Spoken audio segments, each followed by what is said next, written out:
Hi there, my name is Tracy Telgin, and today we're going to be making our very own sketchbook or journal. You can use this technique to make a writing journal, a drawing sketchbook, or a watercolor sketchbook. The materials you will need are an old or unused hardcover book, blank paper, which could be photocopy paper, it could be watercolor paper, and some crochet string. You could use embroidery floss, you could use regular sewing thread or waxed thread if you have it. You'll need 3 rubber bands, a bone folder if you have one, a pair of scissors, thread snippers, which are optional, a tapestry needle, which is blunt and has a larger eye, and then some glue. It could be white glue or clear glue, but it has to be a liquid glue. A corner paper punch, which is optional, a ruler, and an exacto knife or a box cutter. You could also use a crafting knife. Cardstock for the inside cover is optional, a Fineliner pen or a very thin marker. You'll need some sort of fabric to sew the signatures to. I'm using some old cotton drop cloth, canvas drop cloth, but you could use an old pair of jeans material from that, or any kind of fabric that is not too thin. Some beeswax if you have it. This is the waxed thread I was mentioning earlier. If you have this, then you don't need to use the regular thread and beeswax. And then you'll need some masking tape and an old paintbrush for glue. And lastly, you'll need a pencil. So this is what our journal or our sketchbook is going to look like. It's made from an old discarded library book. It has to be a hardcover book because we're going to need the structure of the book in order for this technique to work. What's nice about this sketchbook is that it will lie flat when you have it lying on a hard surface like a table or a desk. No matter what point you are in the sketchbook, it will lie flat when you have it on a flat surface, whereas some books, they won't press open flat that way. Next, I'm going to show you a sketchbook that I made from watercolor paper. Because the watercolor paper is thicker, I only needed 4 pages for each signature, whereas for the journal that I'm going to show you, it requires 8 pages for each signature. So let's get started with our bookmaking here. We're going to take our hardcover book and we're going to cut the text block out of it. To do this, we're going to find where the text block is connected to the front and back pages of the book. So we're going to find the very last page where it connects to the back inside cover. And we're going to take our knife and cut the area where that last page joins the back cover of the book. Now you'll want to make sure that you don't slice the outer covering between that text block and the spine of the book. We don't want to be cutting the spine off of the book because we need that to stay connected. All we're doing here is cutting the pages out of the book and we're keeping the cover of the book intact. After we remove the text block, if you find that the spine area of the book is a little weak, or if you accidentally cut part of that area, what you can do is take some masking tape and reinforce that area with a couple strips and tape where you need to make it a little bit more stronger.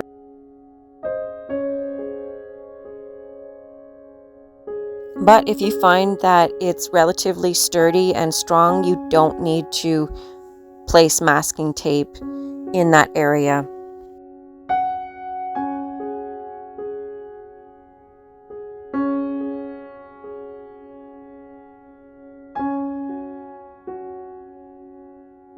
The next step is to make our signatures, which will be the groups of paper that are used to fill the sketchbook or journal. You can either use photocopy paper or watercolor paper. You could also use a heavier pound paper that would be thicker for drawing on. If you're using watercolor paper, you'll need 4 pages for each signature. And if you're using photocopy paper, you'll need 8 pages for each signature.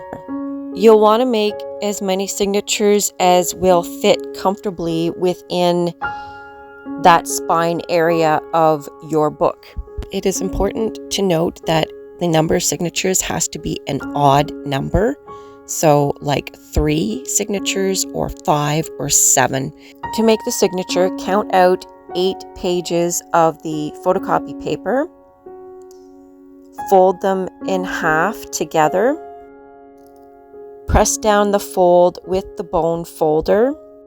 If you want to round your corners, just take your round corner punch and punch off all the corners. You can either do this all at once before you make your signatures, or you can do it after you fold your signatures, whatever is most comfortable for you. The next thing we need to do is determine how many signatures we're going to need in our book. The best way to do this is to make 1 signature at a time, and when you have 3 or 4, hold them all together and then place them in that spine area of the book to see how many more you might need. If you don't have enough signatures in that area, your book is going to be too thin. If you have too many, then your book won't close properly. You need to have an odd number of signatures, so 1 less is better than having 1 more.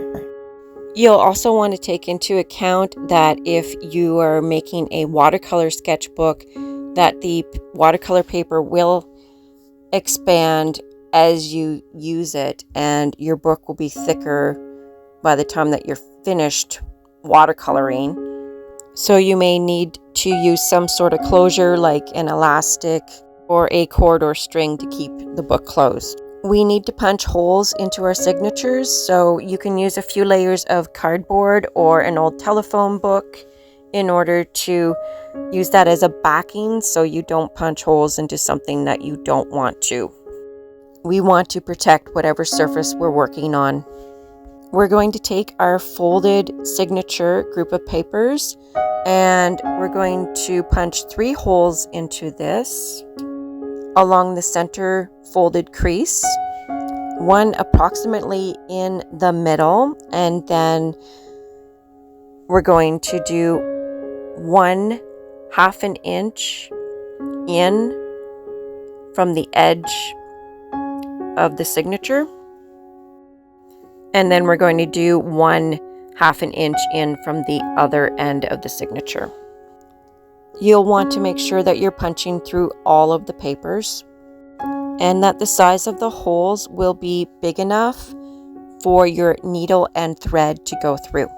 Now that we have punched 1 signature, we're going to take the rest of our signatures, line them up, and then grab your pencil, and we're going to draw a straight line from that first hole all along that same area of the signatures, which will indicate where we're going to be punching the holes in the rest of the signatures.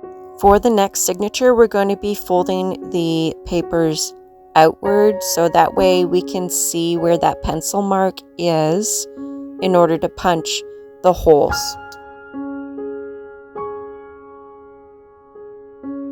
Be sure to hold your papers together tightly when you're punching them, or if you need to, use a binder clip to fasten them together so that way your papers will be punching all the same way through in the same place.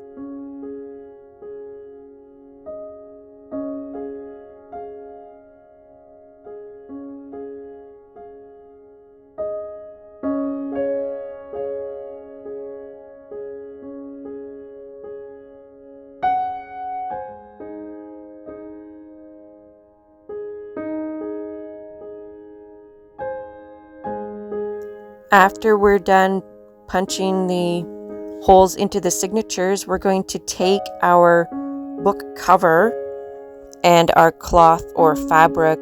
You'll want to cut out a rectangle that is exactly the height of the book. We want a piece that is the width of the spine area plus 1.5 inches on either side of that spine area.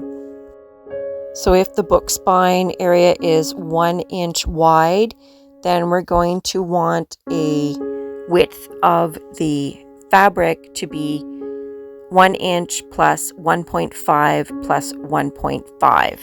So that would be a total of 4 inches.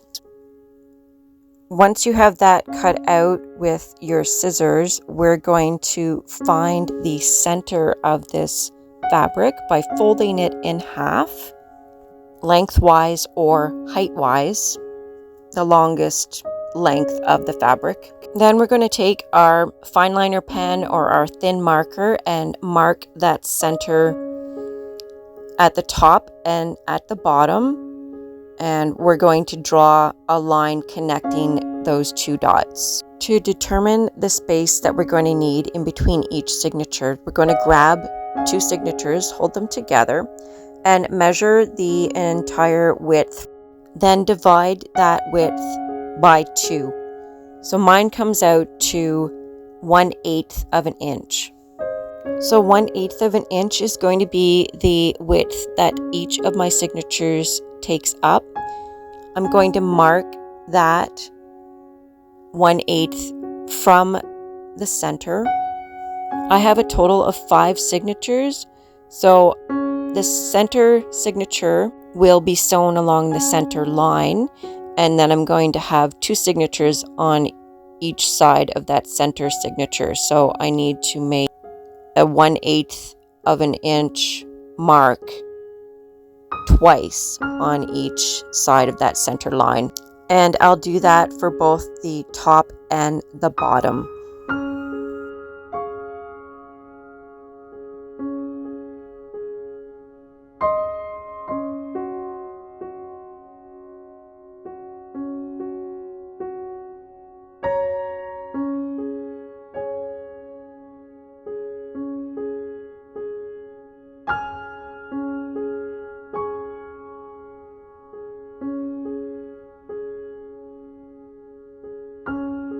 Then I'm going to draw a straight line connecting each of those top and bottom marks to each other.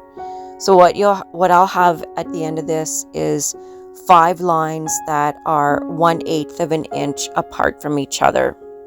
You'll want to do this step before you sew any signatures in. I had done this after I sewed the first signature in, so that's why you're seeing this in the shot, but connect all your lines before you do any sewing.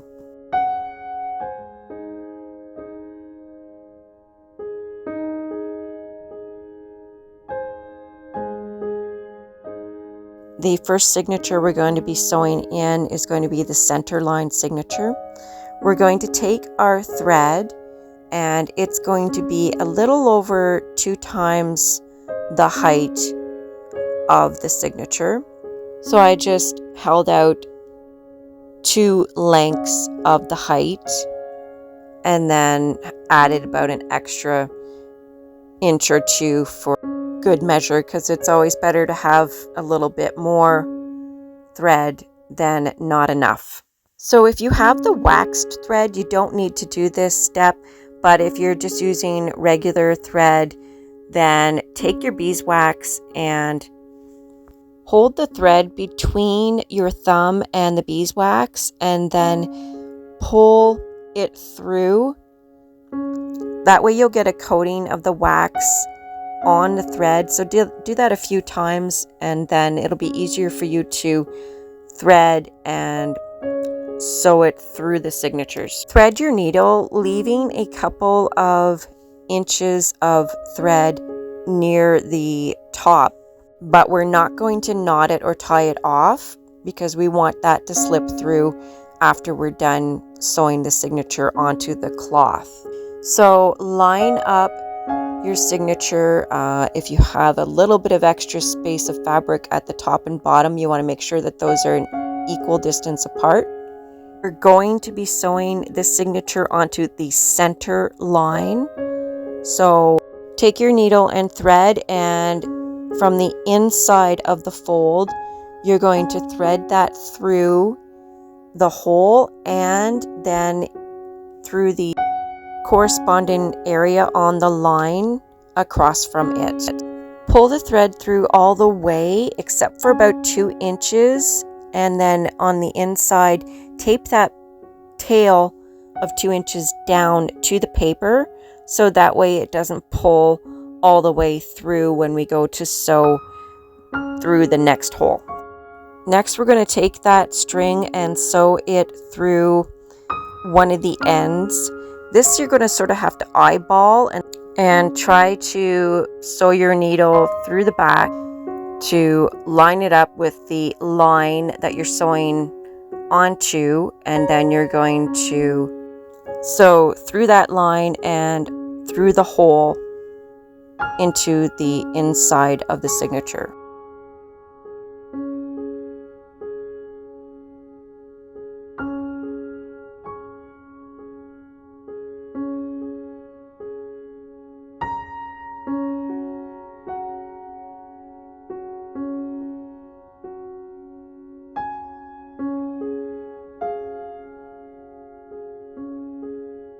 Pull the needle and thread through, and you're going to want to pull it snug, not too tight, because then you might buckle the paper and the cloth. It might bunch up, but make sure that it's snug. Then we're going to pull that thread down along the inside. We're going to go to the hole that we haven't sewn through yet, all the way at the bottom. So through the hole, match it up with the line that you're sewing through. Sew through that and pull the needle and thread through. Make sure that's snug. And then we're going to go through that center hole again. You'll be able to find it a little easier by finding the bottom of that thread on the outside. Sew through that onto the line and then through the hole back to the inside of the signature. Pull that through, and then you can take the needle off. We want one of each of these threads on each side of that center thread going down the middle in order to tie this off. So if one is not on each side, then pull the thread under that center thread and then double knot it.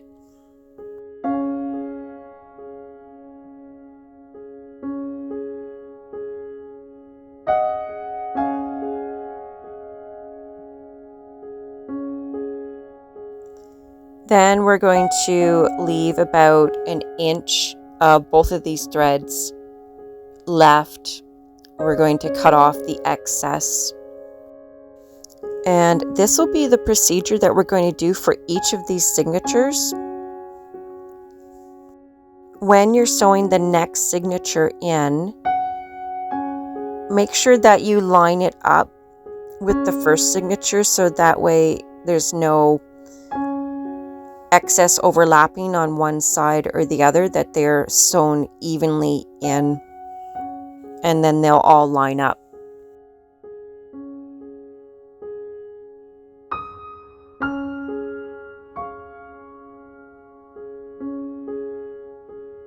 So we're going to be sewing this onto the next line over from the center signature, or the signature that you just sewed in. And it will be exactly what we did with the first signature.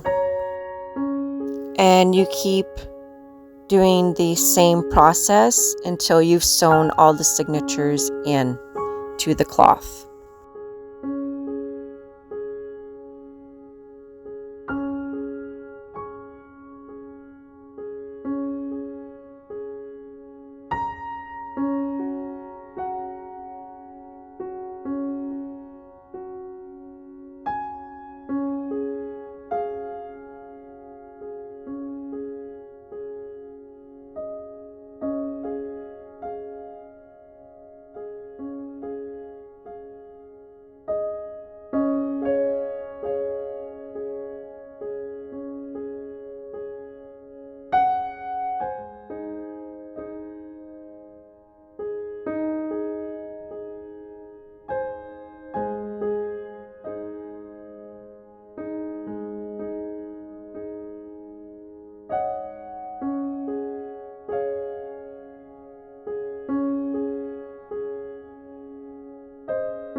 When you have all of your signatures sewn onto the cloth, then the next step is to glue this into the book cover. Before you put any glue down, measure the 1.5 inches away from the edge of the spine on each side, so that way you'll know not to go over that distance with the glue, just so that way you're not making a mess and you won't be gluing the cover to your paper. I did this measuring after I put down that center line of glue, but I definitely recommend you do this before you put any glue down onto your cover. So I just connect the top and bottom dots with a line, so that way you'll know roughly where your fabric is going to be glued to. I recommend not gluing right up until that line. Leave a little bit, a few millimeters of space there. You can always come back after you've glued it in to glue down those extra edges if that's required. You can put a little bit of glue on the spine of your signatures as well. I don't recommend a whole lot because we don't really want it to be soaking through the cloth. We just want enough there to add a little bit more strength and security to where we're going to be placing it in the cover. Place the signature block into the spine area of the cover. Make sure that it is centered evenly and that there's the same amount of space at the top, from the top of the cover to the signatures, as there is at the bottom, from the bottom of the cover to the signatures. You'll be able to make adjustments as needed because the glue won't be drying right away anyways. Once you have it in the proper position, then you can press down on the cloth to even out the wrinkles if there are any, and to make sure that it is secure to the cover on each side of the signatures.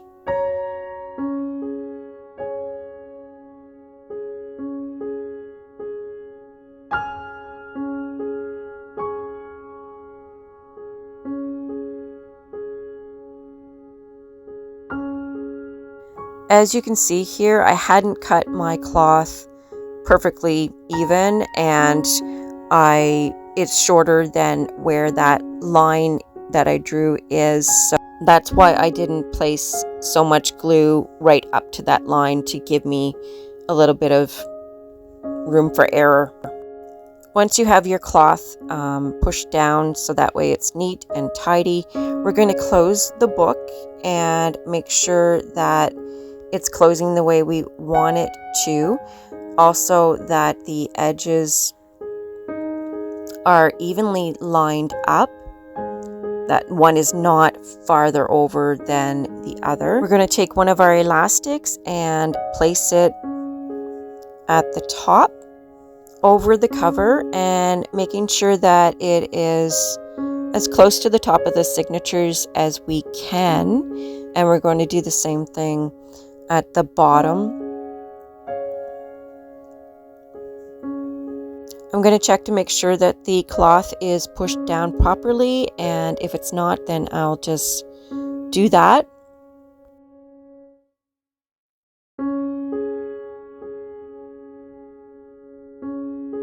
And then one last elastic will be placed along the inside of that spine area. All you need to do then is let this dry for 2 to 3 hours. And then if you want to, you can decorate the cover with scrapbook or decorative paper. You can paint it. You can cover it with book pages or photographs or anything that you'd like to do to decorate the cover with. After the glue is dry on the inside, you can take the elastics off.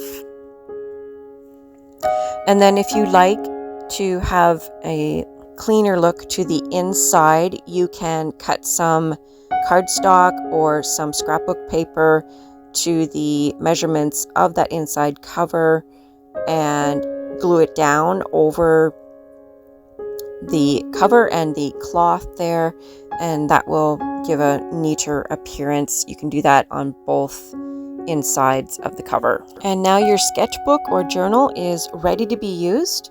I hope you found this tutorial useful. If you did, please like, comment, or subscribe. That helps to support my channel in a big way, and I appreciate it very much. Be sure to check out my next video. I'd like to thank you for watching. Take care and bye for now.